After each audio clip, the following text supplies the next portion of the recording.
දේශනේ ප්‍රඥා නාලිකාව තුළින් විසිරුවා හැරීමට ප්‍රචාරය කිරීමට ධර්ම දානය සිදු කිරීම සඳහා කිරිඳිවැල මැද්දේගම පදිංචි සිසිර රණතුංග මහතා, සනත් රණතුංග මහතා, පාලිත රණතුංග මහතා, සාන්ත රණතුංග මහතා දායකත්වයේ දරලා තිබෙනවා. උතුම් වූ ධර්ම දාණයෙන් ජනිත වන මහා පුණ්‍ය ශක්තිය 2018 12 වෙනි මාසයේ 23 වන දින අභාප්‍රාප්ත වූ මෑණියන් වන ආර්.පී. සෝමවතී මහත්මියගේ දෙවර්ෂ පූර්ණ පින්කම වෙනුවෙන්ද 2010 4 වෙනි මාසයේ 25 වන දින අභාප්‍රාප්ත වූ ආර්ය කරුණාපාල පියාණන් ඇතුළු මියගිය සියලු ඥාති මිත්‍රාදීන් මේ පින් අනුමෝදන් වී සසර දුක් කෙලවර වේවා. සුජීවත්ව සිටින සීලම පවුලේ සමාජිකයින් ඥාති මිත්‍රයන්ටද ලක්වැසි ලොවැසි සියලු දෙනාද දහම්මැස පෑදීම් පිණිසම හේතු වේවා. ධර්මදේශක ස්වාමීන් වහන්සේටද ප්‍රාර්ථනා කරන බෝධියකින් නිවන් අවබෝධයේ පිණිස මේ මහා පුණ්‍ය ශක්තිය හේතු වේවා කියලා බලාපොරොත්තු වෙනවා. එසේම වේවා කියලා ආශිර්වාද කරනවා.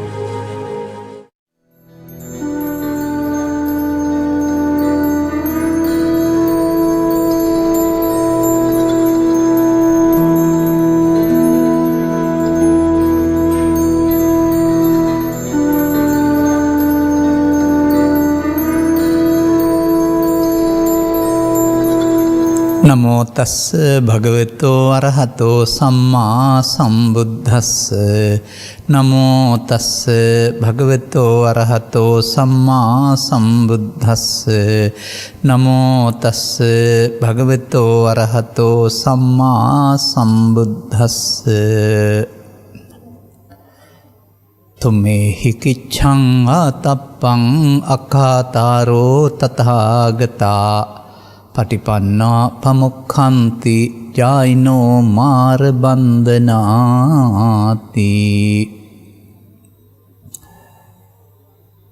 මෙම ධර්මානුශාසනාවෙහි අනුග්‍රහක බවතුන් මූලිකව සිටින්නා වූ ධර්මදේශනාව ශ්‍රවණය කිරීමට ප්‍රිය කරන්නා වූ සහභාගී වන සදහැවර පින්වත්නි, තථාගතයන් වහන්සේගේ වටහා ගැනීම අප වෙනුවෙන් එයට කියන්න තියෙන විශිෂ්ටයි කියලා. මේ මිනිස් ජීවිත පිළිබඳව, මිනිස් ජීවිතවල අභ්‍යන්තර ක්‍රියාකාරීත්වය පිළිබඳව තවත් වටහා ගන්න දෙයක් මිනිස්සුන්ට ඉතුරු කරලා නැහැ බුදුරජාණන් වහන්සේ. ඊට මෙහා පැත්තේ වටහා ගන්න දේවල් සීමා සහිතයි.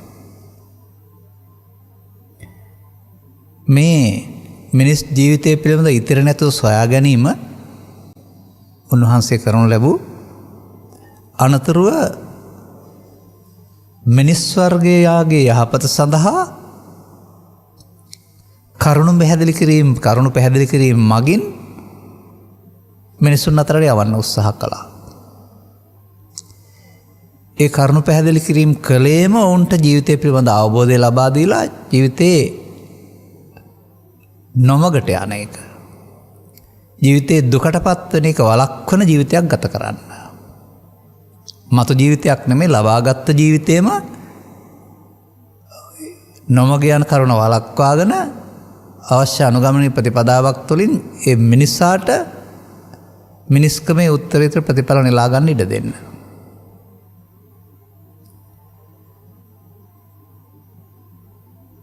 ත්‍රිපිටක සූත්‍ර දේශනා, එමත් නැත්නම් වර්තමානයේ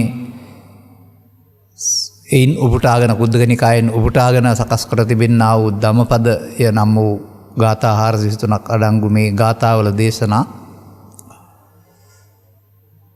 වැඩි ප්‍රමාණයක් පරිහරණය කරනකොට තමයි තේරෙන්නේ අප තුළ සිදුවෙන්නා වූ දේ දෙපැත්තක් විග්‍රහ කරන්නට ලෝකෙ සිදුවන හැම දෙයක්ම දෙආකාරයෙන් යොදාගෙන තිබෙන බව. ලෝකේ වියලන එක සහ තෙත්තන එක දෙපැත්තක්. අන්න ඒ වගේ අවුව වැටෙන එක, අවුව නැති වෙන එක දෙපැත්තක්. රැ වෙන එක, දවල් වෙන එක දෙපැත්තක්. මේ බාහිර සමාජයේ තියෙන දෙපැත්ත ජීවිතයට ගලපපු දහමක් තමයි මම දකින්නේ. මොනම උදාහරණයක් ගත්තත්. ඒ කියන්නේ උදාහරණ වශයෙන් අරගෙන ගංගා කඳුහල් ගැන කතා කළාට කිසිම විටක ගංගා කඳුහල් ගැන කතා කරලා නැහැ. ඒව මේ කෝභික්කවේ කියලා අන්න ඒ වගේ තමයි කියලා ඒක අපේ ජීවිතයටයි ගලපලා තිබෙන්නේ. මේ සුන්දරත්වයේ විඳින්න ඇත්තටම ඒ උපමා ගණනාවක් පිළිබඳව අවබෝධයක් බහුසුතභාවයක් ලැබෙන්න ඕන. ඒක දේශකින් වහන්සේ කෙනෙකුට ලැබෙනවා. නමුත් අනුගමනීය ප්‍රතිපදාවක් අපේක්ෂා කරන කෙනෙකුට තරම් මේක අවශ්‍ය නැහැ. එකම කරුණකින් තේරුම් ගත්තාමත් ඇති. ඉන් එහාට නැවත නැවතත් අහනකොට තවත් බහුසුතභාවය ලැබෙන්න පුළුවන්. නමුත් මූලික ක්‍රියාමාර්ගය සඳහා මේ වෙමින් තිබෙන දෙය. එක වචනයක් මම කියන්නම් අප තුළ වෙමින් තිබෙන දේ. මව් කුසෙන් බිහි වූ තැන් පටන් ජීවත් වෙනකොට අපි තුළ වෙමින් තියෙන දෙයක් තියෙනවා. ඒ වෙමින් තියෙන දේ තුළ අපි දුක්ඛාගාධය කරා යමින් ඉන්නවා. එහෙනම් බුදුරජාණන් වහන්සේ නවත්තලා වෙන්නට ඕන දෙයක් කියලා දෙනවා. වෙමින් සිදුවෙන ජීවිත අගටම ගියොත් එහෙම වෙන්න ඕන සිදුවේක දේ කරගන්න කාලයක් නැහැ. ඒක තමයි වත්මන් සමාජය සිදුවෙන් පවතින්නේ. අර වෙමින් සිදුවෙන දේ සිදුවෙනවා වෙන්න ඕන දේ කරගන්න කල නැතුව යනවා බණ තේරෙනකොට අවුරුදු 80ක් විතර ගිහින්. නමුත් වෙමින් සිදුවෙන දේ වැරද්ද අවුරුදු 15 දී 20 දී 30 දී 40 දී තේරුම් ගන්න පුළුවන් නම් එතනින් එහාට කාලය යොදා ගන්න පුළුවන් වෙන්න ඕන දේ සඳහා. අර වෙමින් සිදුවෙන කාලයට කියනවා පටිසෝතගාමී වචනේ වැරදුනා.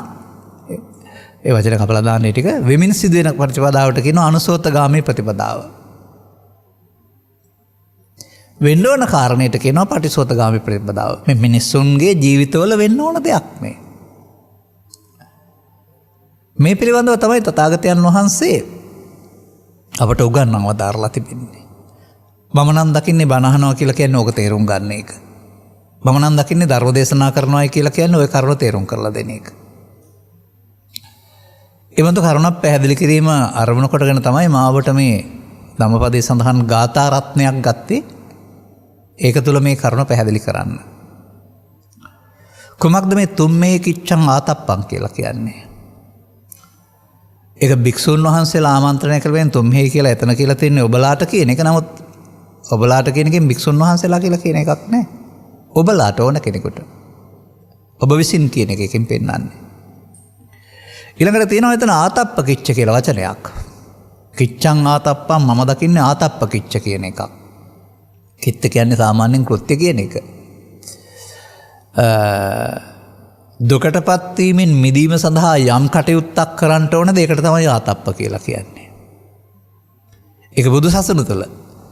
බුදු සසුනෙන් පරිබාහිරව ඒක ආතප්ප කියලා ගත්තොත් කෙලෙස් යටපත් කරන එක කෙලෙස් තවන එක මගාරින එක කියලා ගන්න පුළුවන්.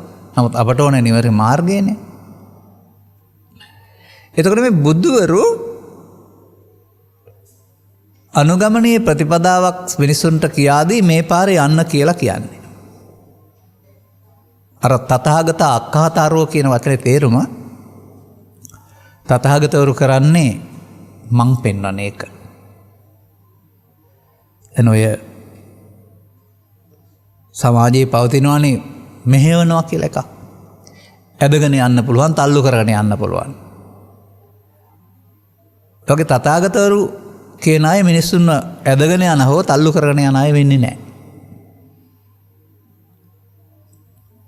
අපි සාමාන්‍යයෙන් වත්මන් සමාජයේදී එබඳු අත්තලක් බලාපොරොත්තු වෙනවා.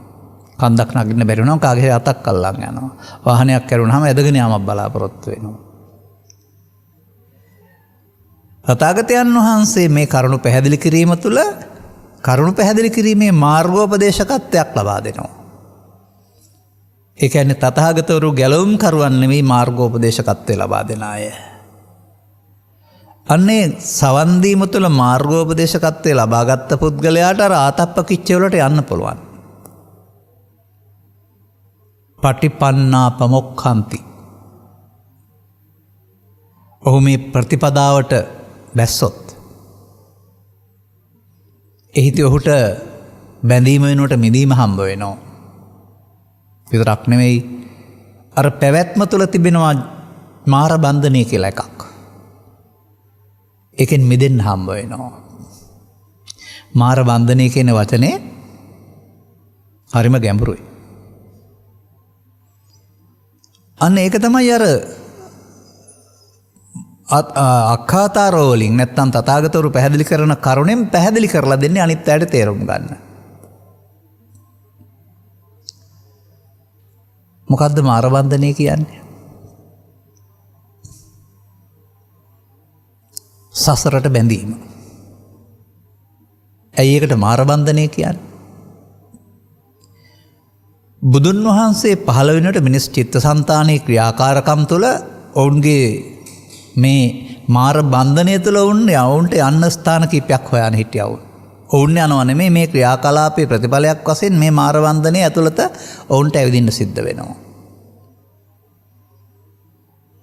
ඒකට කියනවා තුන් භවය කියලා. භවත්‍ර සංඛ්‍යාත කියන පදේ තමයි සාමාන්‍යයෙන් පාළි යොදලා තියෙන්නේ. කාම භවය, රූප භවය, අරූප භවය. කාම භවය කාම දුගති 4යි, කාම සුගති 7යි, 11යි. රූප භවය අස්ථාන 16යි, අරූප භවය 4යි. මේ සියල්ල මාර බන්ධනය, බන්ධනයයි. අන්න ඒක තමයි සමාජය දන්නේ නැත්තේ. අපි හිතනවා මාර බන්ධනය අපාය විතරයි කියලා. දිව්‍ය ලෝකේ මාර බන්ධනය නෙමෙයි, බඹලෝ මාර බන්ධනය නෙමෙයි කියලා. මාර පදේ කොහොමද ගන්නෙ අපි? මාරයා කියලා කෙනෙක් අපි වැඳගෙන ඉන්නවා කියලාද ගන්න ඕන? නැත්නම් මාර පදේ අර්ථය කොහොමද ගන්න ඕන? මාර සූත්‍රවලදී බුදුරජාණන් වහන්සේගෙන් විමසපුවා භික්ෂුන් වහන්සේලා ස්වාමීනි මාරයා කියලා කියනවා කොහොමද මාරයා කියන්නේ කියලා. ඒක පාලිනොත් ඕනනම් කියන්නම් මාරෝ මාරෝති බන්තේ උච්චති කිත්තාවතානකෝ බන්තේ මාරෝති උච්චති කියලා කියන්නේ. තථාගතයන් වහන්සේ ඉගැන්වීම තමයි යම් කෙනෙක් තුල අනිතකොට අර තුම්හේ යෝන කෙනෙක් අයිති එකට. මා හෝ බොහෝ සම්දෙන ඕන කෙනෙක්. පංච උපාදානස්කන්ධය තියෙනවා නම් මායя ඉන්නවා. දැන් මේ පංච උපාදානස්කන්ධයෙන් තමයි සත්වයා අපාය යන්නේ. පංච උපාදානස්කන්ධය මුල් කරගෙන තමයි සත්වයා කාමසුගතිය උපදින්නේ. පංච උපාදානස්කන්ධය මුල් කරගෙන සත්වයා අරූපී බඹතල උපදින්නේ ලෞකික ධානයන්ගෙන්. ඒ නිසා මේ ඔක්කොම මාරබන්ධ. උපාදානයේ නැමැති මාරබන්ධනේ. එනම් උපාදානයේ වීම නැමැති ප්‍රතිපදාව තුළ සත්වයා ජීවත් වෙනවා. සතරක් හදාගෙන යනවා. උපාදානෙන් මිදීම නැමැති අනුගමනය කළ යුතු ප්‍රතිපදාවක් තථාගතයන් වහන්සේ සමාජයට උගන්වනවා මිනිසුන් සඳහා. මාර බන්ධනෙන් මිදෙන්න උපාදානෙන් මිදීම කියන එක. දැන් නම් පළමුව මේ ඔබට අදාළ ආප්තප්පකිච්ච කියන්න ඉස්සර වෙලා අර අඛාතාරෝ පෙන්වන්න වෙනවා. තථාගතවරු විසින් පෙන්වපු මාර්ගය. ඒක ඇත්ත නම් ඒක ඔබ තුල සිදු වෙන්නේ. එහෙමයි ඒක පිළිගන්න ඕන. පොතේ තියෙන නිසා නෙමෙයි ඔබ තුල සිදු වෙන නිසා. ඔබට මෙහෙම පෙනෙනවානේ. ඔබට ඔබ තුල පෙනුනේ නැති වුණාට ඔබට පෙනෙනවා දරුවෙක් මව කුසෙන් බිහි වෙනවා. මාස 10ක් විතර කුසේ ඉන්නවයි කියලා කියනවා. මරණය පෙනෙනවා. ඒ ජීවිතයත් මරණයත් අතර එක ජීවිතයක් අපිට පෙනෙනවා. ඒ අපේ පෙනීමේ හැටි. මේ පෙනීම ප්‍රමාණවත් නෑ මාර බන්ධනයෙන් මිදෙන්න. මොකද අපට අතීත කොටසට යන්න බෑ දැන්. අද මේ මොහොතේ අපි ජීවත් වෙනකොට අතීත කොටසට යන්න බෑ ආය. ඊයේ දවසට යන්න බෑ අපට. හෙට දවසට යන්නත් බෑ. එහෙම අපට බැලූ බැල්මට දවස් ගත වීමක් තුළ අතීතයක් අනාගතයක් තිබුණට හැම මොහොතකම වර්තමානයක්. ඒ වර්තමානයේ කියන මොහොතට අවුරුද්දක් දෙන්න බෑ. දවසක් දෙන්න බෑ. පැය 8ක් දෙන්න බෑ. පැයක් දෙන්න බෑ. තත්පරයක්වත් දෙන්න බෑ. ඊටත් වඩා කුඩා කාලයක්. ඔරලෝසුවෙන් නම් දෙන්න පුළුවන් තත්පරයයි. තත්පරෙන් තත්පරයට ඔරලෝසු කටුව යන්නේ. මේ මොහොතක් තුළ අපි ළඟ සිදුවෙන ක්‍රියාමාර්ගය අපි තේරුම් ගන්න ඕන. අන්නේ මොහොතක් තුළ සිදුවෙන ක්‍රියාමාර්ගය තුළ තමයි මේ වැරැද්ද සහ නිවැරද්ද දෙකම අපි වටහා ගන්න ඕන. මොහොතක් තුළ සිදුවෙන ක්‍රියාමාර්ගය කොහොමද සත්තට්ඨාන කුසල සූත්‍රය වැනි සූත්‍රවල පැහැදිලි කරලා තිබෙන්නේ. ඒක සූත්‍ර දේශනාවකින් ගත්තට ඒක ඔබ ළඟ සිදු වෙන්නේ. එවිට ඔබ පුද්ගලයෙක් වශයෙන් විවරණය කරනකොට මේ පුද්ගලයා වෙදෙනවා තථාගතයන් වහන්සේ දොරවල් 6ක එකතුවකට. ඔබටත් මේ අසකනාසය දිවකය සිත කියන දොරවල් 6 තියෙනවා. දැන් ඔබ පුද්ගලයෙක් වශයෙන් ක්‍රියාත්මක වුණාට හැම විටම ක්‍රියාත්මක වෙන්නේ ඇසෙන් ගන්න අරමුණ, කනෙන් ගන්න අරමුණ, නාසයෙන් ගන්න අරමුණ, දිවෙන් ගන්න අරමුණ, කයෙන් ගන්න අරමුණ කියලා පහකින් බාහිර වශයෙන් සහ මනෝද්වාරයෙන් ගන්න අරමුණ. මේ වෙනස පොඩි දෙයක්. බාහිර වශයෙන් නම් මේ අරමුණ උපදින්න ඉස්සරහ හේතුවක් තියෙනවා. මනෝද්වාරයෙන් නම් ඉස්සරහ හේතුව නැතුවට මේක උපදිනවා. මේකේ ලස්සනම රහස තමයි මම තේරුම් ගත්ත මනෝද්වාරයෙන් උපදින්නේ සිත මේ බාහිර වශයෙන් ගැටෙනකොටත් උපදින්නේ සිත. අර උදව් වෙනවා විතරයි. එතකොට එහෙනම් අපිට සිත උපදින්න තැන් හයක් තියෙනවා. ඒකට ආය જાතියක් ආගමක් රටක් නැහැනේ. ඒ උපදින සිත බුදුන් වහන්සේ වදාරන්නේ උදේ උපන් සිත දවල්ට නැහැ, දවල් උපන් සිත හවසට නැහැ. එකක් උපදී නැති අනිකක්ම උපදී. ඒකෙන් පෙන්වන්නේ සිතින් සිතට කවුරුවත් යන්නේ නැහැ කියලා. අපිට මව කුසෙන් විහිදෙන් පටන් මරණය දක්වා කෙනෙක් ජීවත් වෙනවා පෙනුනට සිතින් සිතට කවුරුත් යන්නේ නැහැ. ඒ උපදින සිත පිළිබඳව මොකක්ද වචනේ? යාවංචිදං එහෙම පැහැදිලි කර වදාරන්නේ නාහම් භික්ඛවේ අඤ්ඤං ඒක ධම්මංපි සමනුපස්සාමි. අනේ මම එක වෙනත් ධර්මයක් දකින්නේ නැහැ. හටගත් ගමන් නැසෙන වේගවත් දෙයක් සිත තරම්. යං එවං ලහු පරිවත්තං යති දං චිත්තං. අන බුදුන් වහන්සේ උගන්වන සිතට වේගයෙන් ඉපදී නැසෙන්න පුළුවන්. ලහු වේගයෙන් පරිවත්තම් වෙනස් වෙනවා. වේගයෙන් ඉපදී නැසෙන අවස්ථාවක් මුල් කොටගෙන තමයි බුදුරජාණන් වහන්සේ මිනිසාගේ පමාව සහ නොපමාව දේශනා කරන්නේ. ඒ වේගයෙන් ඉපදෙන අවස්ථාව ඊට පස්සේ නම් කරනවා. ඇසෙන්නම් රූප ආරම්මණය මුල් කොට ගත්ත විඳීමක්, හැඳිනීමක්, බැඳීමක්, විශේෂයෙන් දැන ගැනීමක්. කනෙන් නම් ශබ්ද අරමුණ මුල් කොට ගත්ත ශබ්දයේ විඳීමක්, හැඳිනීමක්, විශේෂයෙන් බැඳීමක්, විශේෂයෙන් දැන ගැනීමක්. එතකොට ඒවට පාලි භාෂාවේ වචන තියෙනවා. රූප ආරම්මණය, රූප රූපේ, ශබ්ද ආරම්මණය, ශබ්ද රූපේ, ගන්ධ ආරම්මණය, ගන්ධ රූපේ. ඒ තමයි අරමුණ. ආරම්මණය කියන්නේ අරමුණ. මේ බරපතල දෙයක් නෙමෙයි අපි විඳින්නේ පස් දොරෙන් අරමුණ. බාහිර දේවල් උදව්වෙන් විඳින්නෙත් අරමුණ, සීනෙන් දැක්කත් විඳින්නෙත් අරමුණ. ඒ විඳිනවට තමයි වේදනා කියන්නේ. අපිට ඉතින් අපට කැමති පරිදි සැප දුක් උපේක්ෂා වශයෙන්. හතුරානම් දුක් වේදනාවක්, මිතුරානම් සැප වේදනාවක්. ආසා කරන දෙයක් නම් සැප වේදනාවක්, පිළිකුල් වේදනාවක්, අකමැති නම්. ඒ ඕන එකක් වේදනා. ඒ වේදනාවට පාත්‍ර වෙන්නේ අර අරමුණ කියන එක මේ සමාජයේ බහුතරයක් තාම තේරුම් අරගෙන නැහැ. ඉනසා රූප කියන්නේ ශරීරය කියයි, රූප කියන්නේ පඨවි ආපෝ තේජෝ ආය හතර කියයි. වේදනා ස්කන්ධයට ගන්න දෙයක් නැහැ මේ අයට. මේ පහම එකටනේ. රූප ආරම්මණය වේදනාවෙන් විඳිනවා, රූප සංඥාවක් වශයෙන් සංඥාවෙන් හඳුන්වනවා. රූප සංඥාවට තියෙන කැමැත්ත අකමැත්ත අනුව ඇලෙනවා, ගැටෙනවා, සංඛාර වෙනවා. මේ රූප වේදනා සංඥා සංකාර හතරෙන් උන දේ තමයි විඥාණයෙන් දැනගන්නේ. විඥානේ තනියෙන් එන්නේ නැහැ ආයේ. වෙන එකක් නෙමෙයි ඒක. යම් කාර්යයක් රූප වේදනා සංඥා සංකාර හතරෙන් කළාද ඇසෙන් කනෙන් නාසයෙන් දිවෙන් කයෙන් සිදු වුණ ආකාරය දැන ගැනීම හේවත් විශේෂයෙන් දැන ගැනීම විඥානයයි. ඔන්න මේ අක්ඛාතාරෝ නැත්නම් අවවාදය. එතකොට මෙය හටගත් සැනින් නැසෙනවා ලහු පරිවත්තම්. අපි නවත්තන්න දඟලන්න ඕන නැහැ.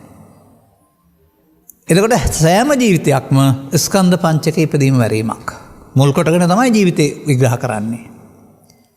ස්ත්‍රී හරි පුරුෂ හරි ගිහි හරි පැවිදි හරි ස්කන්ධ පංචකේ නැමැති ඒකකයේ තුල තමයි බුදුදහම විග්‍රහ කරන්නේ. ඊට එහාට මොකුත් නැහැ. අතීතයක් නැහැ, අනාගතයක් නැහැ. දැන් මොකද්ද මේ තේරුම් ගන්න ඕන පැවැත්ම? බුදුන් වහන්සේ පහළ වෙන්න පෙර ධර්මයේ තේරුම් ගන්න පෙර ඔබේ ජීවිතේ මගේ ජීවිතේ පැවැත්ම මොකද්ද? ඒක තේරුම් ගන්න ඕන. ඒ තමයි කරන වරද. මේ වරද කියන්නේ පව් කරගන්නවා කියන එක නෙවෙයි. අපිට පේන්නේ පව් කරගන්නවා වැරදි, පින් කරගන්නවා හොඳයි කියලානේ. මව්පියන්ට චෝදනා කරනවා, දඬුවම් දෙනවා වැරදි, උපස්ථාන කරනවා හරි කියලානේ.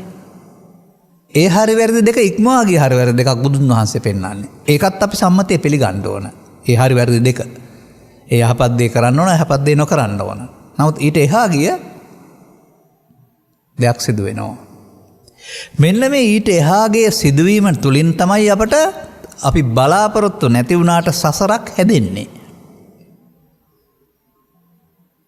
මේ ස්කන්ධ පංචකයට එන දේ, රූප වේදනා සංඥා සංකාර පහට එන දේ, රූපේ වෙන්න පුළුවන්, ශබ්දේ වෙන්න පුළුවන්, ගන්ධේ වෙන්න පුළුවන්, රසේ වෙන්න පුළුවන්. පව වෙන්න පුළුවන්, පින වෙන්න පුළුවන්, ධානය වෙන්න පුළුවන්. ඊර්ෂ්‍යාව වෙන්න පුළුවන්, බය වෙන්න පුළුවන්, ඕන හැඟීමක් වෙන්න පුළුවන්. ඒ එන හැඟීමට තමයි ඒතං කියන්නේ. එය අන්න අපිට ළමා කාලේ පහුවෙනවත් සමග මේවත් සමග ඇතිවෙන්නා වූ ඇලීම ගැටීම නිසා, ඇලීම මුලාව සහ ගැටීමම නිසා මෙතනදී ඇලීම මම වෙනවා, නැත්තම් ගැටීම මම වෙනවා. මේ අයරුමට ආපුදේ ඇලීම මම වෙනවා. එතකොට ඒතං මම. ගැටීමේදීත් ගැටීම මම වෙනවා. ඒතං මම. ඒතං මම වුණාම ඒතෝ අහං අස්මින් වෙනවා. ඒ මම මගේ වෙනවා. ඉස්සෙල්ලා මගේ, ඉස්සෙල්ලා මම නෙමෙයි මගේ, ඊළඟ මම මගේ. ඒක තුළම ඊට පස්සේ ඒක මගේ ආත්මය වෙනවා. දැන් ආත්මය කියන පදේ ජීවිතයට යොදන්නේ නැහැ. බුදු සමයේ ඒ මොහොතට ආපු අරමුණ ආත්ම කොට ගැනීමට තමයි මගේ ආත්ම කියන්නේ. ඔන්න අපි පව තුළ, පින තුළ, ධානය තුළ, හොඳ දේවල් තුළ, නරක දේවල් තුළ පෘථග්ජන පුද්ගලයා මේ ඒතං මම යතහමස්මින් ඒසෝ මේ අත්තා නම් වූ හැඟීම තුළ තමයි මේ ගමන ඇවිත් ඉන්නේ සහ යන්නේ. දැන් මේ ඒතං මම යතහමස්මින් ඒසෝ මේ අත්තා වුණාම මොකද වෙන්නේ? අපි වචනෙන් කිව්වේ නැති වුණාට වෙන දෙයකට නමක් ඒ. දැන් මේ හටගෙන නැසෙන ස්කන්ධ පහට ඉවර වෙන්න බැරුව යනවා. ඒ හටගෙන නැසෙනවා වුණාට ඉවර වෙන්න බැරුව යනවා. ඉවර වෙන්න බැරි නිසා මොකද වෙන්නේ? අනාගත ඵලයක් උපදින්න හේතුවක් ඉතුරු කරලා අවසන් වෙනවා. අන්නේ අනාගත ඵලයක් උපදින්න හේතු ඉතුරු වෙලා අවසන් වෙනවට කියනවා පව් සිද්ධ වෙනවා, පින් සිද්ධ වෙනවා, ධාන කුසල් සිද්ධ වෙනවා. එහෙනම් පව තුලත් උපාදානය, පින තුලත් උපාදානය, ධාන තුලත් උපාදානය පෘථග්ජන පුද්ගලයාට. මේ ස්කන්ධ පංචකේ උපාදාන කර ගැනීමෙන් අවසන් වෙන්නේ නැහැ, හේතු ඉතුරු වෙනවා. අනේ හේතු ඉතුරු වෙන නිසා තමයි සතරක් හැදෙන්නේ. පව් හේතු නිසා දුගතිගාමිත්වය, පින් හේතු නිසා සුගතිගාමිත්වය, ධාන හේතු තැබුවොත් අපට නෑ ධානගාමිත්වය. සසරක් යන්න තියෙනවා නෙමෙයි, හැදෙනවා. ඔබ සමහර විට ඔය මේ මුහුණුපත වගේ දේවල් නරඹනකොට ඔබේ දුරකථනය තුල, ඔය මුහුණත තුල වර්තමාන රූපේ විතරයි තියෙන්නේ. ගිය රූපත් නැහැ, එන්න තියෙන රූපත් නැහැ. නමුත් තව කොච්චර ගත්තත් එතෙන්ද එන රූපයක් තියෙනවා. ඒක විතරයි බලන්න පුළුවන්. අර පැත්තත් නැහැ, මේ පැත්තත් නැහැ. ඔබ දකින උදාහරණයක් මම ඔය කිව්වේ. අන්න ඒ වගේ තමයි දෙපැත්තේ ඇති. එතකොට මේ මොහොතේ අපි පරිහරණය කරන්නේ අම්මා තාත්තා වශයෙන්, ගුරුවරයෙක් වශයෙන්, ස්ත්‍රියෙක් වශයෙන්, පුරුෂයෙක් වශයෙන්, ගිහියෙක් වශයෙන්, පැවිද්දෙක් වශයෙන් ස්කන්ධ පරිහරණයක්. ස්කන්ධ පරිහරණයේ උපාදානයේ වී අවසන් වේ. හෙවත් අපි කර්ම මාර්ගයේ පහලෙක් වී සිටී. පව තුළ, පින තුළ, ධානය තුළ. අපි කර්මයේ වහල්ලු. කර්ම රැස් කරන මාර්ගයේ හොඳ හොයනවා ඇරුණාම තථාගතයන් වහන්සේව දාලා දෙයට අපිට අතදිගු කරගන්න බැරි වුණා පාසල් අධ්‍යාපනය තුළ, දහම් පාසල් අධ්‍යාපනය තුළ, එහෙම නැත්නම් පිරිවෙන් අධ්‍යාපනය තුළ. මතක තියාගන්න. බුදු සමයේ ගැන ඉගෙන ගත්ත ඇරුණාම අපි ගැන ඉගෙන ගන්නේ නැහැ එතනදී. ඉතිහාසයේ බුදුන් වහන්සේගේ ක්‍රියාකලාපයේ සංගායනා ඒවා ඉගෙන ගන්නව ඇරුණාම අපි ගැන ඉගෙන ගන්නේ නැහැ. නමුත් මම දකිනවා මොකක්වත් නෙමෙයි යෝන අපි ගැන ඉගෙන ගන්න එක. එතකොට තමයි අපි අතින් සිද්ධ වෙන වැරදි තේරුම් අරගෙන වරද හදා ගන්න පුළුවන් වෙන්නේ.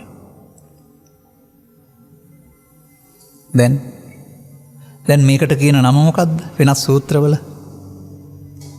ස්කන්ධ පංචකයට එන දේ මමත්වෙන් ගත්තොත් හේතු ඉතුරු වෙනවා කියන එකට කියනවා මඤ්ඤ මානෝකෝ බික්ඛු බද්දෝ මාරස්ස. ඔන්න ළමා කාලේ පහුවෙන විට කරමින් එන දෙය. මේ නිසා මොකද වෙන්නේ? අපිට ලෝභයෙන්, ද්වේෂයෙන්, මෝහයෙන් සසරට බැඳෙන්න සිද්ධ වෙනවා. මේවා බලවත් වෙනවා එන්න. දරුවෙකුට වඩා තරුණයෙක්, තරුණෙකුට මැදිවිය කෙනෙක්, මැදිවියට මහලු කෙනෙක් මේ ලෝභයේ, ද්වේෂයේ, මෝහය නිසා දුකින් වාසය කරනවා. මම හොඳට නිරීක්ෂණය කරලා තියෙන දෙයක් මේක. මල්මෙන් සුන්දර මුහුණු ඇති දරුවෝ, ඔවුන්ගේ මේ සිත්ති මේ හැඟීම් නැහැ. නමුත් මේ කර්කස ලෝකේ ජීවත් වෙලා ඔය මමත්වෙන් කටයුතු කිරීම තුළ ජීවිතය අගට ගිය අයට ඇසට, කනට, නාසයට, දිවට, කයට හමු වෙන දේ පමණක් නෙවෙයි සියල්ල වැරදි, සියල්ලම කේන්ති දෙන කාරණා. මම ඒකට උදාහරණයක් වශයෙන් මෙහෙමයි කියන්නේ. මේ අප්‍රසන්න බවෙන් ඉන්න පුද්ගලයාට අව්වත් වැරදි, වැස්සත් වැරදි, පින්නත් වැරදි, ගෙරෙව්වත් වැරදි, ගෙරෙවෙනතත් වැරදි, කන්න ගෙනත් දුන්නත් වැරදි, බලන්න ආවත් වැරදි, ආවෙනතත් වැරදි, ඇඳුම් ගෙනාවත් වැරදි, ගෙනාවෙනතත් වැරදි. සියල්ල ඍණාත්මකයි. දැන් කොහොමද සසුටක් තියෙන්නේ? එතෙන්ද පත්වන එකට තමයි පිරිහෙනවා කියලා කියන්නේ. ඊට පස්සේ ලෝකයට දේශ කරනවා අනිත් වැරදි ලෝකේ අපි ළඟ වැරදි නෑ කියලා බඳුවා හිතන්නේ. වයෝවෘද්ධ මේ පෘථග්ජනයා හිතන්නේ ලොක්කොම වැරදිකාරයෝ ලෝකේ ඉන්නේ තමන් වැරදි නෑ කියලා. ඔබට ඔබේ මව්පියන් හිතවතුන් උපස්ථානයේදී මේක තේරෙවි හොඳට. නමුත් තමන් ළඟයි වැරද්ද තියෙන්නේ. ලෝකේ හැමදාමත් මේ අටලෝ දහමට අයිති සිදුවීම් සිදු වෙනවා, මේ ගලා යාම සිදු වෙනවා. සිදුවීම වෙනයි, බාර ගැනීම තමයි අපට දුක් ගෙනත් දෙන්නේ. සිදුවීම සහ බාර ගැනීම එකක් නෙමෙයි දෙකක්. ඔබට තේරෙනවද ඒක? අපි කියමුකෝ මිනිස්සෙක් කේන්ති ඇවිදින් දෙමළ දොඩ භාෂාවෙන් බනිනවා. ඔබ සහ මම මේ පාරේ යමින් ඉන්නවා. මට ඉතින් එයාට කේන්ති ඇවිදින් කියලා තේරෙනවා, hina වෙවි යනවා, මට තේරුනේ නෑ මොකක්. මේ භාෂාව තේරුණොත් එහෙම මේ පුද්ගලයා බාර ගන්නවා නේද ඒක මට බැන්නයි කියලා. අර බැනීම එකක්, බාර ගැනීම වැටහීම තුළ බාර ගැනීමෙන් තමයි මෙයාට කේන්ති තියෙන්නේ. බාර ගන්න නැති කෙනාට තියෙන්නේ. එහෙනම් බැනීමේ නෙමෙයි කේන්ති තියෙන්නේ, බාර ගැනීමේ. මේ රහස හොයා ගන්න ඕන මේ ලෝකෙන් මිදෙන්න. එහෙනම් ලෝකෙට දොස් කියලා හරියන්නේ නැහැ. අපි විසින් මේ හදාගත් එකක් උපදවාගෙන ඒක විඳවනවා. ඕක තමයි ජීවත් වෙනවයි කියලා කියන්නේ. දැන් එතකොට මොකද වෙන්නේ? මේ තමයි අපි තාමත් කතා කරන්නේ, පැවැත්ම ගැන මේ කතා කරන්නේ. මේ පැවැත්ම තුළ තමයි අපිට චිත්තාභ්‍යන්තරයේ ලෝභය, දේශය, මෝහය මුහුකුරා යන්නේ. එතකොට අපි ඉන්නේ ලෝභය, දේශය, මෝහය රැස්සෙන පාරේ. ඒකට කියන අනුසෝතගාමී. එහෙනම් අපිට මඤ්ඤමානය තමයි ක්‍රියාත්මක වෙන්නේ. කවුරු හරි කියලා දීලා තියන්න පුළුවන් මේ කෙස්ලොම් නියදත් කියලා 32කට බෙදලා මේකේ මම කෙනෙක් නෑ කියලා බොරු බණක්. ඒක වෙනම එකක්. කවුරු හරි හදපු එකක්. ඒක නෙමෙයි මේ මම ඉන්නේ. කෙස්ලොම් නියදත් වල නෙමෙයි. ආපු හැඟීමක් ආවනේ යම් කිසි දෙයක්. බයද, ශෝකයේද, කනගාටුද, දුකද අල්ලා ගැනීමෙන් මම හැදේ. උපාදාන කර ගැනීමෙන් මම හැදේ. මම හැදුනොත් සසරට හේතු ඉතුරු වේ. අන්න එහෙමයි සසර සංයෝජන වෙන්නේ මේ අරමුණේ බැඳීම තුළ අපි කරගන්න වරදක්. දැන් ඔබට බණ තේරෙන දවස වෙනකොට මේ දක්වා කරගත්ත කොටසේ බැඳීම් කොටසක් චිත්තාභ්‍යන්තරයේ ශේෂ වශයෙන් තියෙන හොයන්න බෑ. නමුත් හේතු තියෙනවා. දැන් ඔය පරිගණකේ පාවිච්චි කරනවා නම් ඔබ ඒවට දත් ඇතුළත් කරලා ඇතිනේ. ඒ අර දත් අඩංගු කොටස හાર્ඩ් එකේම අරන් තලලා හොයාගන්නක පුළුවන්ද කියලා දත්ත ටික.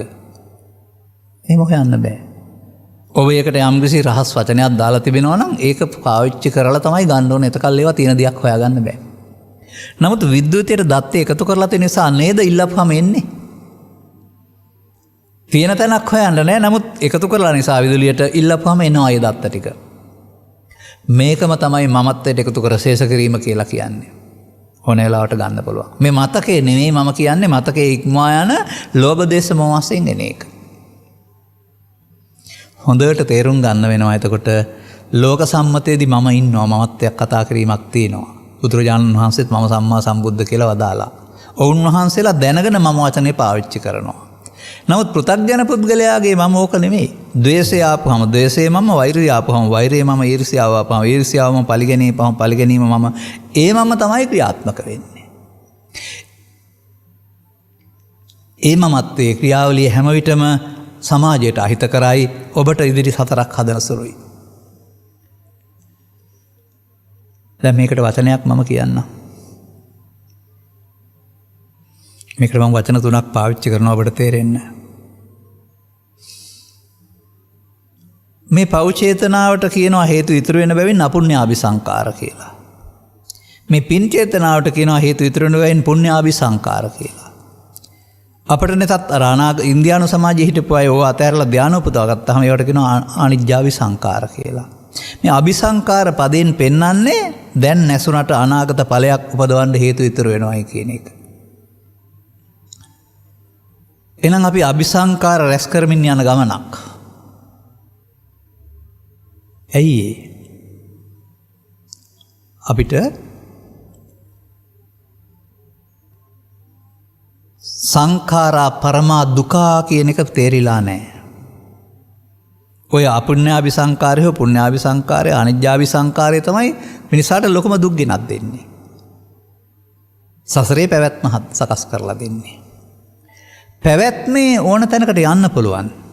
අපායෙන් මේ පැත්තට යන්න පුළුවන්. පිනෙන් දෙවියන් අතරට යන්න පුළුවන්. ධානයෙන් බබලෝ යන්න පුළුවන්. හැබැයි එහෙ ගිහින් නවත්තන්න තැනක් නැහැ. නවතින්න කියලා දෙන්න කෙනෙක් නැහැ. ආයෙත් රවුමක් කරකිලා කවදා හරි දවසක කොහේ යයිද කියන්නත් බෑ. ඊට අදාළ කර්ම චේතනාවන්ට අනුව බබලෝ ඉන්න අයත් ආපහු නිරේට යනවායි කියලා තියෙනවා. දෙවියනොත් ඇතැම්මට නිරේට යනවායි කියලා තියෙනවා. ආයෙත් මිනිසත් බව හමු වී මිනිසත් භවයේදී සද්ධර්මය හමු වී නැවැත්මේ පාර හොයා ගන්න ඕන. අර කන කැස් බෑ වියස්දුරින් අහස බැලීම කියන එක පෙන්වන්නේ ඕකෙන් තමයි දුර්ලභ බව. ඒ අයට නැවැත්මේ මාර්ගයට යන්න තැනක් නැහැ. ඔවුන් දැන් හදාගත්ත එකේ පැවැත්ම විඳින්න ඕන. නමුත් අපට ඕන නම් මේ අනාගත පැවැත්ම නිදහස් වෙන්න මෙතන යොදා ගන්න පුළුවන්. අර ආතප්ප කිච්ච කියන්නේ ඒකට තමයි මම තව කිව්වේ නැති ඉදිරියේදී කතා කරනවා. දැන් මේකට තව වචනයක් යොදමු අපි. ඕකට තමයි පාසල් ගිහින් ඉගෙන ගත්තට දහම් පාසල ඉගෙන ගත්තට ලීවට සබ්බේ සංඛාරා අනිච්චාති කියලා ලියලා පාස් වුණාට ඔය හේතු ඉතුරු වී අවසන් වෙන එකට තමයි කියන්නේ සංස්කාරයන්ගේ නිත්‍ය සුඛාත්මය. දැන් බුදුරජාණන් වහන්සේ සංස්කාරයන්ගේ අනිදුක්ඛ අනාත්මයක් දේශනා කරලා තිබුණාට මිනිස්සුන්ගේ සංස්කාරයන්ගේ නිත්‍ය සුඛාත්මය තමයි යොට භව ගමන ලබා දෙන්නේ. පව තුළ පින තුළ ධානය තුළ ක්‍රියාත්මක වෙන්නේ නිත්‍ය සුඛාත්ම කියන මුලාව. නමුත් නිත්‍ය සුඛ ආත්ම සහ මගේ මම මගේ ආත්ම කියන්නේ එකක් බව මේ සමාජය තාම තේරුම් අරන්නේ. පාලියෙන් නිත්‍ය සුඛ ආත්ම කියන එක තමයි සිංහලට මගේ මම මගේ ආත්ම කියලා කියන්නේ. ඒක හොඳට ත්‍රිපිටකයේ සූත්‍ර පරිහරණය කරපුවම තේරෙන දෙයක්. නමුත් ඒක විස්තර වුණේ නෑ සමාජයේ. එහෙනම් ඒ මොහොතේ එන දේ තුළනේ මගේ මම මගේ ආත්ම තියෙන්නේ. ජීවිතයක් නෑ නේකට අරමුණක් තුළ. ඒ නිසානේ මගේ මම මගේ ආත්මකට ගැනීමෙන් මායයට බැඳේ. මඤ්ඤමානෝකෝ බික්ඛු බද්දෝ මාරස්ස. තව ලස්සන තැනක් තියෙනවා මම ඉදිරිපත් කරපු. ඒක සූත්‍රයක් වශයෙන් වෙනම කියලා තියෙනවා. ඒකට කියන්නේ විපල්ලාස සූත්‍රය කියලා. විපල්ලාස කියන්නේ විකෘතියක් කියන එක. ඒකේ තථාගතයන් වහන්සේ මනවින් පෙන්වලා තිබෙනවා සත්වයා සසර ඇවිදින්නේ අනිත්‍ය දුක්ඛ අනාත්ම අසුබ දේවල් නිත්‍ය සුඛාත්ම වශයෙන් අරන් කියලා. වචනේ මතක තියාගන්න දැනට. මම ගලපනවා මම. සත්වයා සසර ඇවිදින්නේ දෙපයින් නෙමෙයි කයෙන් නෙමෙයි පවෙන් පිනෙන් ධානයෙන්. පවෙන් අපාය පිනෙන් කාමසුගතිය ධානයෙන් බඹලව. එහෙනම් පව පින ධාන නේද නිත්‍ය සුඛාත්ම වෙලා තියෙන්නේ. ඇත්ත සිද්ධියන්නේ කයිඩ කඩම් නෙමේ. පව පින ධානයේදී පව මමත්වෙන් ගැනීම පින මමත්වෙන් ගැනීම ධානයෙන් මමත් ගැනීම උපාදානයයි. ජාති මරණ. ඒක තේරුම් ගන්න දෙවියන්ටත් බෑ බ්‍රහ්මයින්ටත් බෑ අපාගත සත්වයින්ටත් බෑ අපිටයි පුළුවන්. සත්තා ගච්ඡanti සංසාරෝ ජාති මරණ ගාමිනෝ. මොකක් නිසාද? අනිත්‍ය දේ නිත්‍ය, සුඛ දේ දුක්ඛ දේ සුඛ, අනාත්ම දේ ආත්ම, අසුභ දේ සුභ වශයෙන් ගත්ත නිසා. එනම් සංසාර ගමන නිත්සුඛ ආත්ම වශයෙන් වැළීම තුළ සිදුවෙන දෙයක්. එනම් තේරුම් ගන්නට සමාජයේ පව නරකයි පව තුළ නිත්සුඛ ආත්ම තියෙනවා. පින හොඳයි පින තුළත් නිත්සුඛ ආත්ම කර ගැනීමේ මුලාව තියෙනවා. ලෞකික ධානයේ උපදන්න අවශ්‍ය නැහැ. ඒක තුළත් නිත්සුඛ ආත්ම කර ගැනීමේ මුලාව තියෙනවා. බුදුවරු ලෝකෙට පහළ වෙලා මෙන්න මාර බන්ධනේ විස්තර කළා. ඔය තුනේ ඇවිදින එක තමයි මාර බන්ධනය. දැන් ලෝකෙට පහළ වෙලා මොකද කරන්නේ? තේමං ධම්මං දේසේති දුක්ඛ උපසමගාමිනං. මෙන්න මේ ධර්මයේ දේශනා කරන දුකින් මිදෙන්න. මොකද්ද? අනිච්ඡං අනිච්චෝ දක්ඛුන් දුක්ඛමත් දක්ඛු දුක්ඛතෝ අනත්තං අනත්තතෝ දක්ඛු අනත්තං අනත්ත දක්ඛු වන්දසුන් වචනය පැහැදිලි කරලා අනිදුක්ඛ අනාත්ම වශයෙන් බලලා සබ්බ දුක්ඛා උපජ්ජගු. අනත්තානි අනත්තාති අසුභං අසුභතද්දසුන් සම්මාදිට්ඨි සමාදානා සබ්බ දුක්ඛා උපජ්ජගු. දැන් අනිදුක්ඛ අනාත්මයේ බුදු සමයේ ආර්ය සම්මාදිට්ඨියයි නිස්සුඛාත්මයට මිත්‍යා දෘෂ්ටියයි. ඒ මිත්‍යා දෘෂ්ටියෙන් මිදීමට මේ සම්මාදිට්ඨි සමාදාන වෙලා තමයි සියලු දුක් ඉක්ම යන්න ඕන. අන්න පළවෙනි ප්‍රතිපදාව පෙන්නවා උන්වහන්සේ. ඔබ ඉන්නේ අනුසෝතගාමිත්වයක් තුළ. ඔබට මේ අරමුණක් තුළ ජීවිතය තේරෙන්නේ නැහැ. ඔබට කියන්නේ සවන් දෙන ඔබට නෙවෙයි සමස්ත සමාජයට මම මේ කතා කරන්නේ. ඒ නිසා ඔහුට අනුගමනීය ප්‍රතිපදාවක් තේරෙන්නේ නැහැ. ඔහු පැවැත්මේ වහලෙක්. ඔහු හැම එකක් බාර ගන්න පුරුදු වෙලා තිබෙනවා. ලාභාලාභ සැප දුක් නින්දා ප්‍රශංසා ආසායස වශයෙන් බාර අරගෙන ප්‍රතික්‍රියා දක්වන්න පුරුදු වෙලා තිබෙනවා.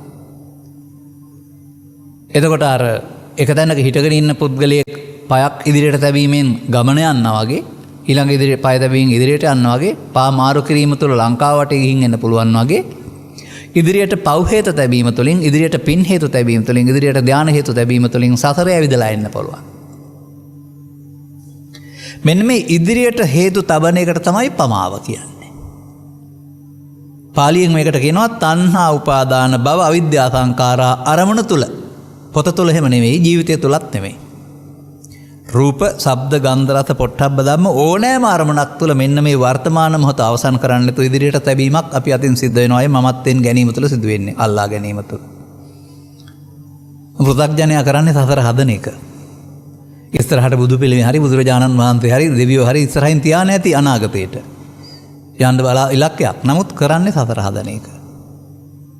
සසර හදන තැන සසරෙන් මිදෙන්න ඕන.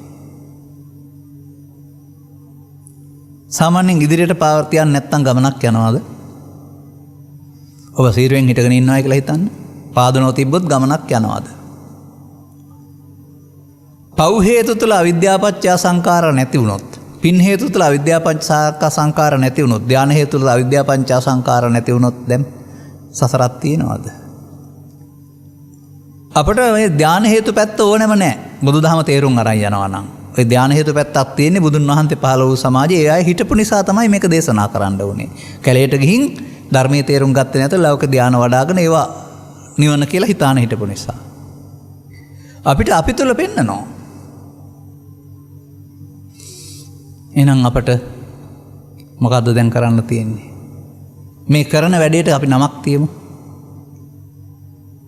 ඒකට කියන්නේ කන්න කර්ම විපාක සඳහා කර්ම විපාක සඳහා කන්න කර්ම රැස් කරනවා. විපාක සඳහා කන්න කර්ම රැස් කරනවා. විපාක සඳහා සුඛ කර්ම රැස් කරනවා. විපාක සඳහා කන්න සුඛ කර්ම රැස් කරනවා. පෘථග්ජන පුද්ගලයා පවපින ධානය තුළ කර්ම රැස් කරමින් සසරක් හදනවා. ඔහු කර්ම මාර්ගයේ ඉන්නේ. අන්න තථාගතයන් වහන්සේ කියලා දෙනවා මේක. දැන් ඕකට නෙවෙයි මේ ආතප්ප කිච්ච කියන්නේ. ඕකෙන් මිදෙන්න කරන්න ඕන වැඩේ. ඇයි ඔබ ධර්ම ශ්‍රවණය කරලා තිබෙනවා නම් කර්ම જાති 4ක් තියෙනවා කියලා 3ක් දේශනා කරපු බුදුන් වහන්සේ මේ තුනට කර්ම මාර්ගය කියලා තව කර්මයක් දේශනා කරනවා නේද? අත්ති භික්ඛවේ කම්මං අකන්නං අසුකං අකන්න අසුක්ඛ විපාකං. තවත් කර්මයක් තියෙනවා මහණනි. ඒක කළුත් නැහැ සුදුත් නැහැ. එබැවින් කළු විපාකත් නැහැ සුදු විපාකත් නැහැ. ඒක පවට අයිතිත් නැහැ. පව විපාකත් නැහැ. පිනට අයිත් නැහැ. පින් විපාකත් නැහැ. අන්න ඒකෙදි අනාගත හේතු ඉතුරු නොවි අවසන් වෙනවට කියනවා කර්මක්ෂය කිරීමේ කර්මය. අනාගත හේතු නොවි ඉතුරු නොවි අවසන් වීම වර්තමාන ස්කන්ධ පංචකය තුළ පාවිච්චි කරන්න ඕන. නැවත නැවතත් ඉවර වෙනකල් පාවිච්චි කරන්න. දවසට එක සැරයක් නෙවෙයි, ජීවිතේ එක වතාවක් නෙවෙයි. මේ මොහොතමයි. මේ මොහොතම පැවැත්මට පාවිච්චි කරන්නාට පෘථග්ජනයා හෙවත් ප්‍රමාදියා කියලා කියනවා. මේ මොහොත අනාගත ඵල ඉතුරු නොකර හේතු ඉතුරු නොකර අවසන් කරන්න පටන් ගන්නවට අප්‍රමාදියා කියලා කියනවා. අපමාදව අමත පදං නේද? ඒ අපමාදව අමත පදං ගාථා පදේ මෙතෙන්ට පැහැදිලි කරන්න පුළුවන් වෙන්න ඕනේ දේශකයන් වහන්සේ කෙනෙකුට. අනිත් අයට පැහැදිලි වෙන පරිදි. එතකොට අන්න මේ කාරණේ තේරෙනකොට සසර හදන්න නම් පුළුවන්. සසර යන්නත් පුළුවන්. ගැලවෙන්න කියලා දෙන්න කෙනෙක් නැහැ කොහෙවත්. වෙනත් ලෝකෙකත් නැහැ. ලෝකේ තියෙන වෙනත් ආගම් වලත් ස්කන්ධ පංචකය මුල් කොටගෙන මේ පැවැත්ම නැමැත්ම විග්‍රහ කරන්නේ නැහැ. ජීවිතයේ ආත්මයක් කොට අරගෙන සිත කය කියලා දෙකට බෙදන්නේ නැතුව පරලෝ යන ආත්මයක් ගැන කතා කරනවා. අපි තේරුම් ගන්නවා ස්කන්ධ පහෙන් පහට නැතෙනවා. නැසීමේදී එහාට යන්නේ නැති වුණාට උපාදානයේ විසින් අනාගත ඵලයක් උපදවන්න හේතු ඉතුරු වෙනවා. හොඳයි අනාගත ඵලයක් උපදවන්න හේතු ඉතුරු වෙන්නේ නැත්නම් අනාගත ඵලයක් උපදවන්න හේතු ඉතුරු වී නැසෙන එක ප්‍රමාදයයි. අනාගත ඵලයක් උපදවන්න හේතු ඉතුරු නොවිත් නැසන්න පුළුවන් අපට. ඔන්න භාවනාව ඉගෙන ගන්න ඕන එහෙමයි බුදු සමයේ. නමුත් මේ කියන තැනට එන්නට සමාජයට හරි අමාරුයි. මොකද පොතපත දකින දේවල් කරන දේවල් ආශ්‍රයෙන් එහෙම නැත්නම් විහාරස්ථානයේ වැඩ ඉන්නා වූ බුද්ධ ප්‍රතිමා වහන්සේ ආශ්‍රයෙන් භාවනාව යන ඉඳගෙන ඉන්න ඕන දෙයක්, ඇද්දක පියාගෙන ඉන්න ඕන දෙයක්, මොනවා හරි කරන්න ඕන දෙයක් කියලා හිතන් ඉන්නවා. මොනවා හරි කර ඉන්න ඕන. මේ මොනවා හරි කරන එකේ රහස මම දන්නවා. මොකක්ද දන්නවද? ඔය හිතේ තියාගත්ත දේවල් හිතට නිකන් එනවා. ඔබටත් කල්පනා වෙන්නේ පාළුවේ ඉන්නකොට කම්මැලි නිදිමතකම එනවා කියන. ඒකට හරි වදයක් ඒවා. හොඳයි තව දෙයක් හිතේ හදාගත්තොත් ඒක නිසා අනිත් අය එන්නේ නැහැ. ඔය කර්මස්ථානයේ විසින් අරමුණක් විසින් කරනු ලබන්නේ අරමුණක් වැඩිම තුළ අරමුණ සිතක් බවට පත් කරන එක බලවත් කරගන්නවා අනිත්වට එන්න ඉඩ නැහැ. ඒවා නැති වෙලා නෙවෙයි හේතු එහෙම්මමයි.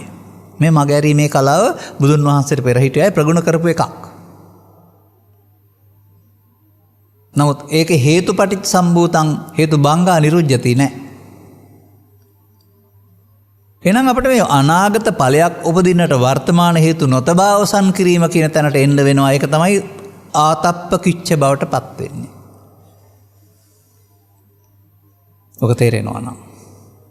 එහෙමනම් එවිට අපිට තේරෙන දෙයක් තියෙනවා. නිନ୍ଦ අපට පාලනය කරන්න බෑ.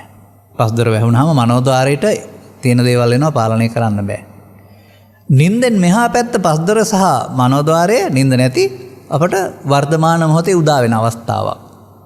වරායේදී, බස් රථයේදී, නිවසේදී, දරුවන් සමග, ක්‍රීඩාවේදී, දේශපාලනයේදී හැම වෙලටම උදා වෙනවා.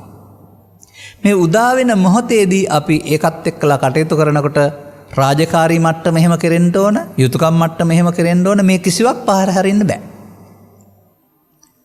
අම්මා නම් දරුවන්ගේ යුතුයකම, බිරිඳ නම් පියාණන් ස්වාමි පුරුෂයා වෙනුවෙන්, දරුවන් නම් අධ්‍යාපනය හෝ මව්පියන් වෙනුවෙන්, ගුරුවරයා නම් ශිෂ්‍යයන් වෙනුවෙන්, දේශපාලකයා නම් තමන්ගේ රටවැසියා වෙනුවෙන්.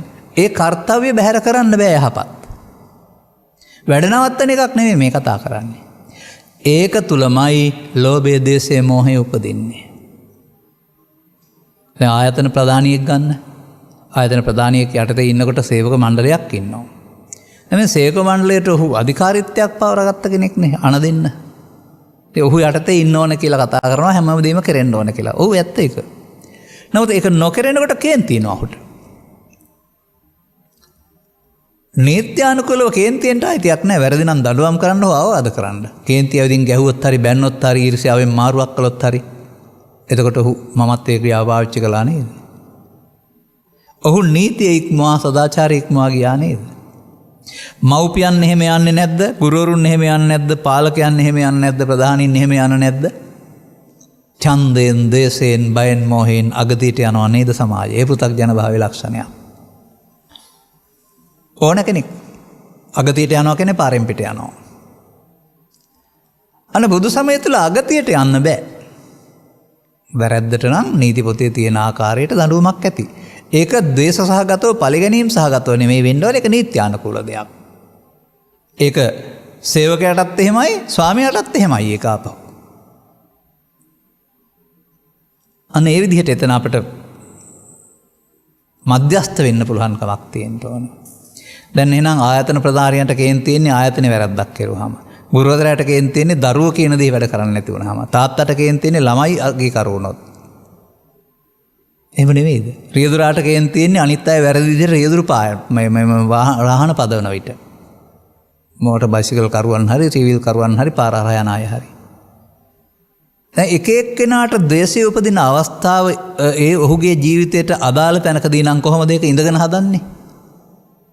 දේසක්ඛේ නිබ්බානං, ලෝභක්ඛේ නිබ්බානං, මෝහක්ඛේ නිබ්බානං. හංගගෙන ඉඳලා නැති කරන්න මේ පෙන්වන්නේ ඉපදුන දේවල් අයින් ඉවර කරන්න. uppannං කාම විතක්කං නාදිවාසේති පජහති විනෝදේති බ්‍යන්ති කරෝති. uppannං ව්‍යාපාද විතක්කං නාදිවාසේති පදහති විනෝදේති බ්‍යන්ති කර. උපන්න එකනේ පෙන්වන්නේ. එයාදක පියාණ හිටපුවම උපදිනවද? තමන්ට අදාළ ශේෂ්ත්‍ර තේරුම් ගන්න තමන්ගේ මේ හතුරා මාරයා එන්නේ කවුරු ඉදිරියේද කියලා. එහෙනම් හොඳ සිහියෙන් ඉන්න ඕනේ වෙලාවට. මම නම් හොඳටම දැකලා තියෙන්නේ ගුරුවරයාට අකීකරු ශිෂ්‍යයන් ඉන්න පන්තියේදී. රියදුරාට මහමගදී. තාත්තට ගෙදරදී නැත්තම් දරුවෝ කියා. පොලිස් නිලධාරි මහත්තයාට නීති කඩනකොට. ඔය එන්නේ අපෙන් අහන්නේ තමසේ මට නීති උගන්වන්න එනවද කියලා. කේන්ති ඇවිදින් අහනවා.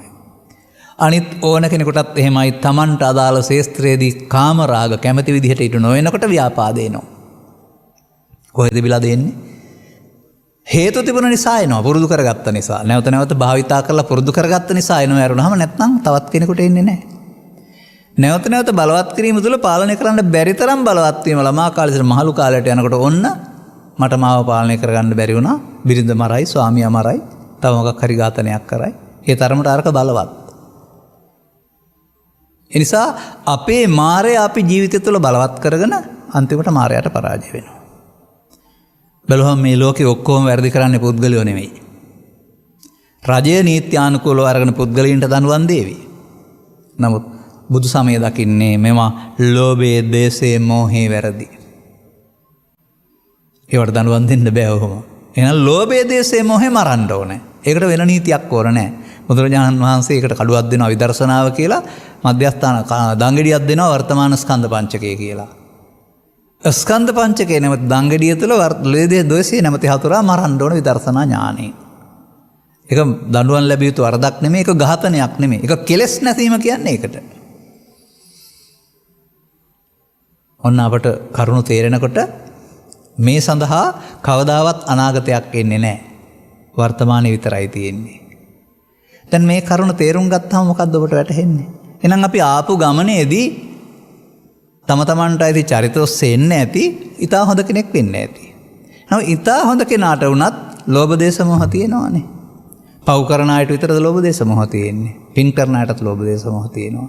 මේ ලෝභ දේශ මොහයන්ගේ දුකනේ දුකයි කියන්නේ. පින් වලට විපාක වෙනම තියෙයි. පව් වලට විපාක වෙනම තියෙයි. ධාන වලට විපාක වෙනම තියෙයි. නමුත් අර කාරණාව තියෙනවා.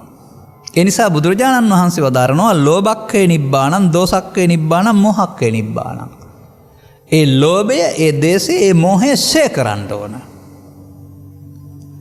අර කර්මක්ෂය කිරීම කියන්නේ ඒකනේ. ෂේ කරන්න ඕන. ෂේ කරනවා කියන එකේ තේරුම අනාගත ඵලයක් උපදින්න නැති වෙන්න ඉවර කරනවාට. එහෙනම් මේ හේතු නොතබා අවසන් කරන්නනේ බුදුදහමෙන් පෙන්නන්නේ. ඔය හේතු තබා අවසන් කරන එකට තමයි සංස්කාර නිත්සුකාත්ම වශයෙන් ගැනීම කියලා පෙන්නන්නේ. අර මඤ්ඤමානෝකෝ බික්කු බද්දෝමාරස්ස කියලා පෙන්නන්නේ මමත්වෙන් ගැනීමෙන් හේතු ඉතුරු වේ. ඒ හේතු සතර හදයි. දැන් පමාව. ඔය බුදුරජාණන් වහන්සේ වදාළ පමාව අපි ළඟ තිබෙනවා. ඔය වැඩට යන පමාව, කාර්යාලයට යන පමාව, වස් රථයට යන පමාව නෙවෙයි. දැන් එහෙනම් මේ මොහොත නොපමා වෙන්න යොදා ගන්න ඕන. ඇයි මෙහෙම බැඳුනේ? මගේ ආත්ම වශයෙන් ගැනීම, හේවත් නිත්සුකාත්ම වශයෙන් ගැනීමේදී. ඒකට කියන නම මොකද්ද? ත්‍රිපිටකයේ ස්කන්ධ පංචකය උපාදාන කොටගෙන අයහට ගන්න හේතුවක් ඉතුරු කොටගෙන අවසන් කිරීම හේවත් අවශේෂ නිරෝධය. අවසන් නම් වෙනවා, නමුත් අවශේෂයි. අවශේෂ නිරෝධය කරන තැනට නිර්වශේෂ නිරෝධය යොදා ගන්න පුළුවන් නම් ඒක භාවනාවයි. ඒක නෝපමාවයි. එක දවසට සියල්ල සිදු වෙන්නේ නැහැ. එහෙනම් ලෝභයේදී ලෝභය ෂේ කරන්න ලෝභී ඉන්න ඕන. දේශයේදී දේශ නොවී ඉන්න ඕන. ලෝභය සමග මෝහ එනවා, දේශ සමග මෝහ එනවා. මෝහ කියන්නේ ලෝභය මම කියන එකට. දේශ මෝහ කියන්නේ දේශය මම කියන එකට. ලෝභ දේශ මොහ නැති වුනහම නම් එනවා ලෝභ දේශ නැති මෝහයක්. ඒක අනාගාමී වලින් එහාට තියෙන්නේ. මෙහා පැත්තේ මේ මම ඉන්න එක තමයි ලෝභ මෝහ දේශ මෝහ කියන්නේ. ඒකයි කාම විතර්ක, ව්‍යාපාද විතර්ක කියලා කියන්නේ. එහෙනම් භාවනාව තියෙන්නේ අරමුණු හංගගෙන ඉන්න නෙමෙයි බුදු සමේ. ප්‍රහාණ සංඥා උගන්වන්නේ uppannam කාම විතක්කං. හටගත්ත ලෝභය, uppannam ව්‍යාපාද විතක්කං, හටගත්ත දේශේ. අනාගත විපාකයක් විදින්න හේතු ඉතුරු නොකර පරිගන්න නොයා එතන මමත්වෙන් නොගන්නේ නම් අවසන් වෙනවා. මමත්වෙන් ගෙන අවසන් වෙන එකට නිත්සුකාත්ම කියනවා. මමත්වෙන් ගන්න නැතුව අවසන් වෙනවට අනිත්‍ය කියනවා. ඔන්න මම දකින බුදු සමයේ අනිත්‍ය තියෙන තැන. අනිත්‍ය හේවත් ධර්මය. ඇයි මං අනිත්‍ය හේවත් ධර්මය කියලා කියන්නේ? ඔය වක්කලි සූත්‍රයේ තියෙනවානේ ඔක. වක්කලියට බුදුන් වහන්සේ වදාරනවා ධර්මයේ දැක්කොත් බුදුන් දකි කියලා. ඊට පස්සේ කියලා දෙනවා බුදුන් දකින්න හැටි. කියලා දෙන්නේ කොහොමද? මොකද ඔබ මේ ගැන හිතන්නේ කියලා රූප වේදනා සංඥා සංකාර පහ නිට්ටය සුඛද ආත්මද අනිත් දුක්ඛ අනාත්මද කියලා අහනවා. ස්වාමිනේ අනිත් දුක්ඛය අනාත්මයි. අනිත්‍ය දුක්ඛ අනාත්ම දෙයක් මගේ මම මගේ ආත්ම වශයෙන් ගැනීම සුදුසුද? නැත ස්වාමීනි. අන්න අපි කරේ අනිත් දුක්ඛ අනාත්ම දේ මගේ මගේ ආත්ම වශයෙන් ගන්න එක තමයි ළමා කාලේ ඉඳලා. දැන් වදාරනවා වක්කලිට ධර්මය කියලා මොකක්ද වදාරන්නේ? තස්මාතිහ වක්කලි සබ්බං රූපං. නැත්නම් මේ රූප වේදනා සංඥා සංකාර පහ අනිත් දුක්ඛ අනාත්ම වශයෙන් බලන්න. දැන් අනිත්‍ය නෙමෙයිද ධර්මයේ? බුදුන් දකින්නට යන්න ධර්මයේ දකිද බුදුන් දකි කියලා බුදුන් වෙත යන්න උගන්වන්නේ පංච උපාදානස්කන්ධය අනිත් දුක්ඛ අනාත්ම වශයෙන් බලන්න. මම දෙයක කියලා තියෙන්නේ. පංච උපාදානස්කන්ධයේ අනිත්‍ය බැලීමේදී ඒක නැති වෙනව නෙමෙයි අනාගත හේතු ඉතුරු නොවි නැති වෙනවා. ඒකයි අනිත්‍ය. එතකොට වර්තමාන මොහොත නේද භාවනා මධ්‍යස්ථානයේ. වර්තමානට එන අරමුණේ නේද අපට හදන්න තියෙන්නේ. ඒක අරමුණ ඇවිදින් නැතෙනවා ඊළඟ එකේ ඔක තියෙන්න පුළුවන් එකෙන්ම නැතෙන්නේ නැහැ. නමුත් ඊළඟ එකේදී අපට තේරෙන්න ඕන මේ පාරේ ගියොත් සමාජයටත් අවඩක් සසරටත් පැවැත්මක්. සසර හදනවා. සසර හදන්න නෙමෙයි තියෙන්නේ සසර නසන්න කෙලෙස් නසන්න තියෙන්නේ. එහෙනම් බුදු සමයේ අනිත්‍ය තිබෙන්නේ ලෝකේ නෙමෙයි. ධර්මයේ තේරුම් ගත්ත පටිසෝතගාමියා තුළ තමයි ස්කන්ධ පංචකේ උපාදාන නොවි සිදුවෙන අනිත්‍ය සිදුවෙන්නේ. වෙන කොහෙවත් ඔක සිදු වෙන්නේ නැහැ. තේරුම් ගත්ත පුද්ගලයාගේ සෝවාන් වලින් එහාට තමයි මේ ස්කන්ධ පංචකේ අනාගතයට හේතු නොවි අනිත්‍ය සිද්ධ වෙන්නේ. අනිත්‍ය දුක්ඛ අනාත්ම. නේතං මම නේතෝ හමස්මින් නමේසෝ අත්තා. මගේ නොවේයි, එබැවින් මම නොවේයි, මගේ ආත්මය නොවේයි. ඉතින් නේතං මම නේතෝ හමස්මින් නමේසෝ අත්තාති සම්මප්පඤ්ඤාය දට්ඨබ්බං කියලා නෙමෙයිද තියෙන්නේ බුදුන් වහන්සේ? ස්කන්ධ පංචකේ මගේ නොවන, මගේ නොවන, මම නොවන, මගේ ආත්ම නොවන වශයෙන් නුවණින් දකින්න කියලා.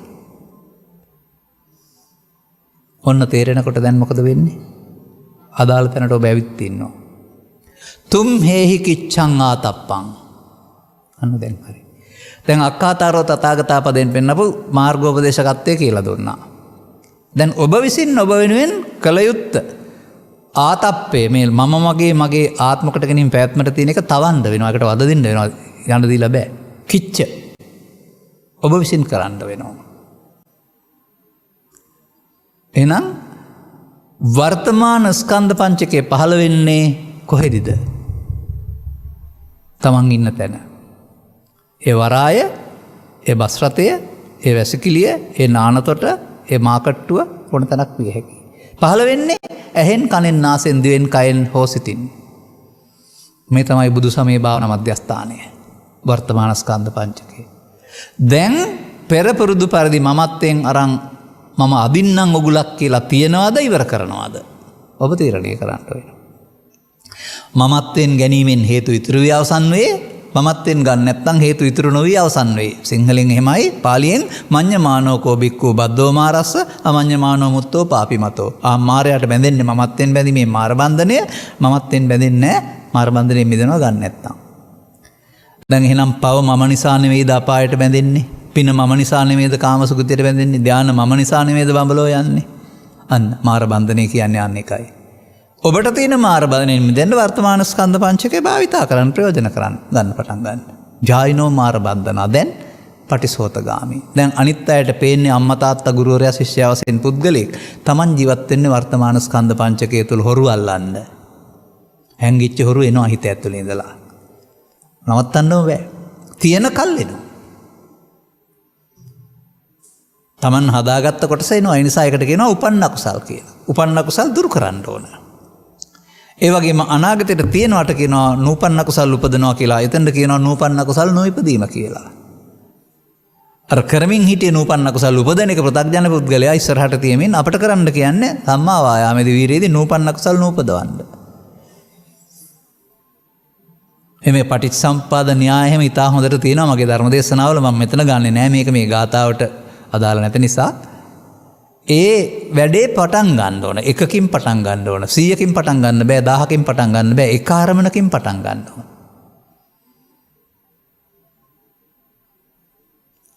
එතකොට එහෙමනම් ලෝභයේදී ලෝභය කරන්න ඕන, ද්වේෂයේදී ද්වේෂය කරන්න, මෝහයේදී මෝහය කරන්න ඕන. අර uppannam කාම විතක්කං, uppannam ව්‍යාපාද විතක්කං, uppannam විහිංසාව. ඒකෙදි සිත කය වචන ලෝභයෙන් ද්වේෂයෙන් මත් වෙලා ගහගන්න, බැනගන්න, කපාගන්න, කොටාගන්න, පලිගන්න ගියොත් භාවනාවක් නැහැ, පමාව. එහෙනම් මේකට අර පරණ කරපු දේ නොකරන එක නේද? ඊටා මාරුයි මුලින්. හදවත ගැහෙනවා දැනෙනවා. ලේ රත් වෙනවා දැනෙනවා. සමහරට ඇඟ දනවා දැනෙනවා වෙන්නේ ඇති. ඒ නිසා සමහර සූත්‍රවල පෙන්නනවා දාඩිය දාගෙන කඳුළු පෙරමින් බ්‍රහ්මචර්යාව පුරනවායි කියලා. ඒ අර යන්න දෙන්නේ නැතුව. සාමාන්‍යයෙන් ඉතින් ඔය සත්තුන්ට ඕනනම් කාගෙන ප්‍රශ්නයක් විසඳ ගන්න පුළුවන් නේ. උන්ගේ ලක්ෂණය කාගෙන ප්‍රශ්නයක් විසඳ ගන්න. ඉතින් අපිත් කාගන්න යනවා නම් සත්තුන්ගේ අත ලක්ෂණ නෙවෙයිද තියෙන්නේ.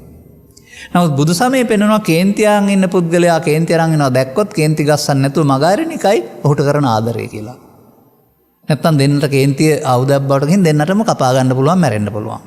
ඔය සමාජයේ වෙන්නේ ඒකනේ නේ. අපි මෙතන නෝන්ජල්කමක් එහෙම නෙමෙයි. මට සමහර හිතනවා ඒක නෝන්ජල්කමක් කියලා නෑ. ඒක තමයි ඔහුටත් ජයග්‍රහණයේදී මාත් ජයග්‍රහණ ලබන ක්‍රමය කියලා සූත්‍රවල පෙන්නනවා. ඒක තමයි හැබැයි ආදරේ. වනසන්න යන්නේ නෑනේ. අනිත් අය හිතයි නෝන්ජල්කමක් කියලා. මේ නිසා අපට තේරුම් ගත්තන් පස්සේ වර්තමාන මොහොතේ කර්මස්ථාන ඕන තරම් උපදින අමුතුවෙන් ගන්න ඕන නැහැ. තම තමන්ට ඇහැට කනට ගැටෙන කාරණාවලදී මේ තමන්ගේ අතුලිත හටගත් ආව කොටස හිතට එයි. දැන් දැනගන්න ඕන මාරය ආවා කියලා. දැන් ඒ ආපු මාරයට වහල් වුණොත් අපි මාර පරාජය නැහැ. මාර බන්ධනේ. ඒ මාරය පරාජය කරන්න ඕන. එහෙනම් අන්න ප්‍රඥාවෙන් කරන්න ඕන දෙයක්. ඒකට තමයි කෙලෙස් නසනවා කියන්නේ. වර්තමාන මොහොත අනාගත ඵල උපදින කෙලෙස් නොතබා නැතන එකටනේ බුදු සමයෙන් වෙන්න කාරණාව. ඒක තමයි භාවනාව. අන්න මේක තේරුම් ගත්ත පුද්ගලයාගේ භාවනාව ස්කන්ධ පංචකේ හේතු ඉතුරු නොකර අවසන් කිරීම. අමුතුවෙන් ආයේ මොකක් අරමුණක් ගන්න ඕන නැහැ එන අරමුණේදී. දැන් හේතු ඉතුරු නොවි අවසන් කරනවට කියනවා පටිසෝතගාමී. හේතු ඉතුරු කරලා අවසන් කරන එකට අනුසෝතගාමී. බුදුන් වහන්සේ හැම විටම අනුසෝතගාමීෙක් නෙමෙයි පටිසෝතගාමී. පටිසෝතගාමී ප්‍රතිපදාවක්. ඒ නිසා තමයි බුදු සමය වළංගු වෙන්නේ සෝවාන් වලින් එහා පැත්තට තමයි මේ මාර්ගඵල කියන එක තියෙන්නේ. එතනින් එහා පැත්තට මේ මාර්ගඵලලාභියා තමයි අනිදුක්ඛානාත්ම භාවනාව වඩන්නේ. ඔහු තමයි අනිත්‍ය නැමැති ධර්මයේ සරණ කරගන්නේ කෙලෙස් නසන්ට. අනිත්‍ය ඇතින් ධර්මං සරණං ගච්ඡාම කියලා නිකන් කියනවා. සරණ කරගන්න ඕනේ ධර්මය දන්නේ නැහැ.